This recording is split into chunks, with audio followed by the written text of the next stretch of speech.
In this lesson, I am going to teach you what it means to be rooted in truth.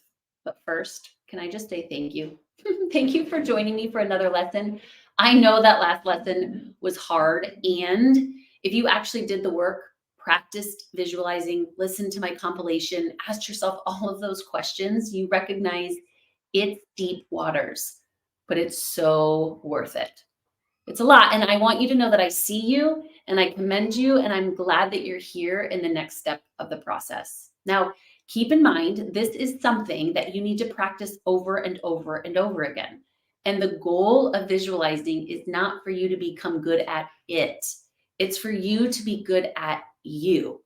So, in this module, I'm going to give you another tool to help you with visualization and when it gets hard, because it will. There just will be times that you find yourself not wanting to do it, not feeling good at it, and we need you to get rooted in truth, rooted in Scripture.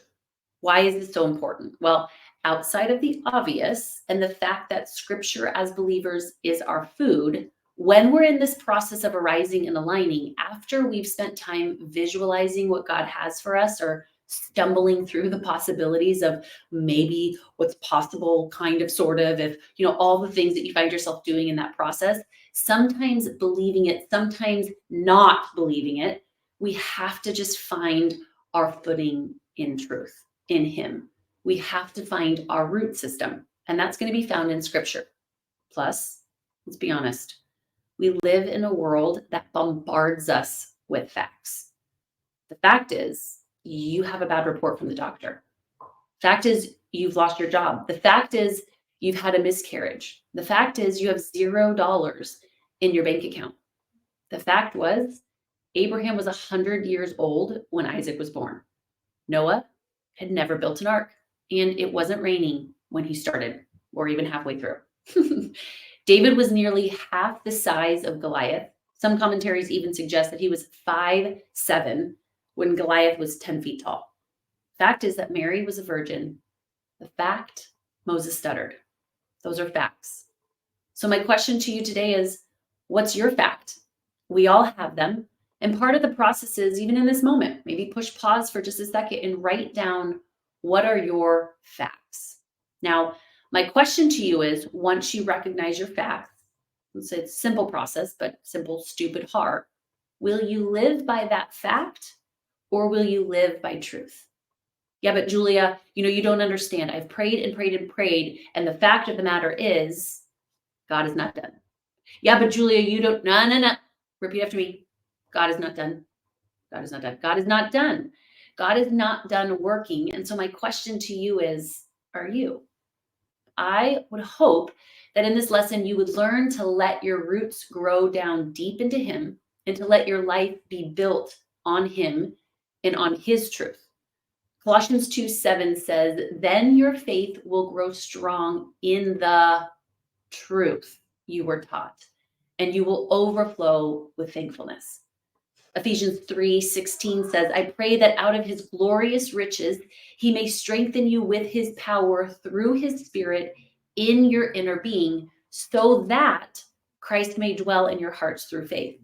But listen what he says next. And I pray that you, being rooted and established in love, may have power together with all the Lord's holy people to grasp how wide and long and high and deep is the love of Christ, and to know this love that surpasses knowledge, all understanding, that you may be filled to the measure of all the fullness of God.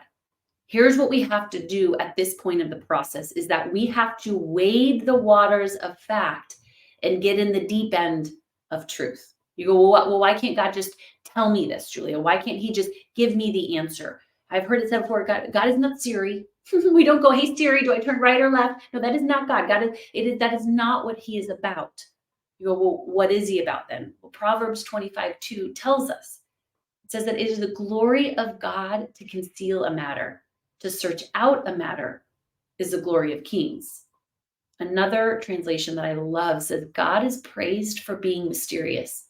Rulers are praised for explaining mysteries.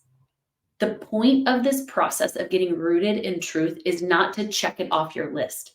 It's to build an intimate relationship with the Lord. It is not just about the answer, it's about intimacy with him. Well, how do I do that? How am I supposed to be intimate with God when I feel like he is hiding things from me? He's not hiding things from you. He's hiding things for you. Why? Because he wants to build an intimacy with you. And intimacy in any relationship takes time, patience, communication, and consistency. This is not a purple pill. This is a relationship with our Father God, the creator of the universe. So, in this part of the process of arising and aligning, I'm going to ask you to get in his word and to actually join him in this process. Now, for some people, they legitimately go, but Julia, do you just like flip open the word? Do you, right, like kind of like spin through the pages and go, that's where I'm going to start? Do you get a devotional? You do you. Remember in the last lesson, I'm giving you a framework, but the point is not about the 1, 2, 3 step guide. It's about knowing him as our guide. But for the sake of the exercise, here's my process. When I'm going through my step by step and I start to recognize the dreams that he's given me, which also means I'm recognizing the fears that I have, I'm recognizing what's possible, I'm recognizing reality. There's a lot there. So this is what I do. God, here's my dream. What do you say? God, here's my fears. What do you say? These are literally my questions. God, what do you say about my dream? And I get into his word. God, what do you say about fear? What do you say about worry? What do you say about the thing that I want more than anything? What do you say about my marriage? What do you say about finances? Anytime that I get to a point that I'm asking God a question, instead of just asking him a question, I actually want to be drawn into understanding it the way that he understands it. I get into his word. Well, what does that mean? Well, I Google whatever that word is. And then I start to lean in and I want to understand, what does scripture say about that? So I literally would say, if I go, God, I am struggling with fear right now, what do you say? I Google, what does the Bible say about fear? And then it starts to reference all of these different scriptures and I dive in. I visit every translation. I read the full context. I read the footnotes. I want to understand not just a quick answer. I want to understand his heart. Why? Because we want our hearts to be in sync with his heart. We want his heart set. Once I start to lean in and recognize what scripture is saying, I start to marinate like a good steak. I remember my dad as a kid, he would put steak and he would put all the sauce on top and he would let it sit for hours. Why? To let it soak. That's what this process is. I want to ponder. I want to wonder. I want to consider until that word goes from information to transformation. The Bible talks about this in Joshua. It says, keep this book of the law always on your lips. Meditate on it day and night so that you might be careful to do everything that was written in it. And then, repeat after me, then you will be prosperous and successful. I think sometimes we want to be prosperous and successful, but we don't want to do the things to be prosperous and successful. Sure, there's a lot of facts out there, but I am convinced that what our world doesn't need is more facts. It needs more truth. And truth is found when we sit with him, soak with him, marinate with him. Then we will be prosperous and successful. Why? Because when we know the truth just has this crazy way of setting us free. You know that verse, John 8:32. Why? Because when we know the truth, and the truth has a name, his name is Jesus, then we find freedom. And it's from a place of freedom that we are able to bring heaven to earth. This is what it means to live anchored in his truth. And this is your next step in the process of learning to arise and align. Now, as your next steps in this lesson, I've also included a worksheet. And in this worksheet, it's going to clearly help you understand facts versus truth. And it's ultimately going to give you the opportunity to, as I always say, pick your heart. It's going to be hard to live by fact. It's going to be hard to live by truth. Pick your heart. And I hope that every day you will join me, you will join us as we arise and align, and we pick the hard that anchors us into truth.